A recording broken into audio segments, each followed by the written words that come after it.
आपका बहुत बहुत धन्यवाद। मैं आपको तवज्जो दिलाना चाहूँगा, करना, कैरन और मसल ये कुपवारा के नॉर्थ कश्मीर के बहुत ही far flung cut off areas हैं।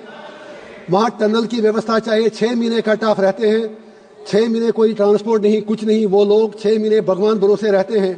तो मेरी सरकार से एक गुजारिश है कि वहाँ पर इन तीनों जगहों पर करना, मच्छल और कैरन के लिए टनल की व्यवस्था की जाए। और साथ ही मेरी रिक्वेस्ट ये है कि वसीम अहमद मीर और मक्खन दीन, इन दो का अभी पिछले आपने पढ़ा होगा पेपर में, इनकी डेथ हो गई।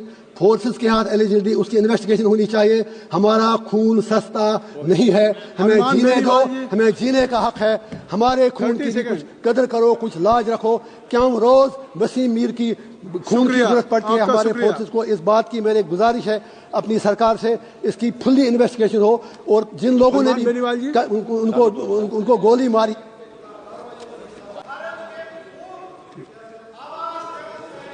आपका बहुत बहुत धन्यवाद।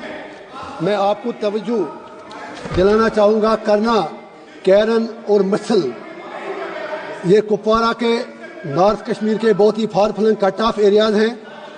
वहाँ टनल की व्यवस्था चाहिए। 6 महीने कट ऑफ रहते हैं, 6 महीने कोई ट्रांसपोर्ट नहीं, कुछ नहीं। वो लोग 6 महीने भगवान भरोसे रहते हैं। तो मेरी सरकार से एक गुजारिश है कि वहाँ पर इन तीनों जगहों पर करना, मच्छल और कैरन के लिए टनल की व्यवस्था की जाए। और साथ ही मेरी रिक्वेस्ट ये है कि वसीम अहमद मीर और मक्खन दीन, इन दो का अभी पिछले आपने पढ़ा होगा पेपर में, इनकी डेथ हो गई। फोर्सेस के हाथ एलिजिबिलिटी, उसकी इन्वेस्टिगेशन होनी चाहिए। हमारा खून सस्ता नहीं है, हमें जीने दो, हमें जीने का हक है। हमारे खून की कुछ कदर करो, कुछ लाज रखो। क्यों रोज वसीम मीर की खून की जरूरत पड़ती है हमारे फोर्सेस को। इस बात की मेरी गुजारिश है अपनी सरकार से, इसकी फुल्ली इन्वेस्टिगेशन हो। और जिन लोगों ने भी उनको गोली मारी,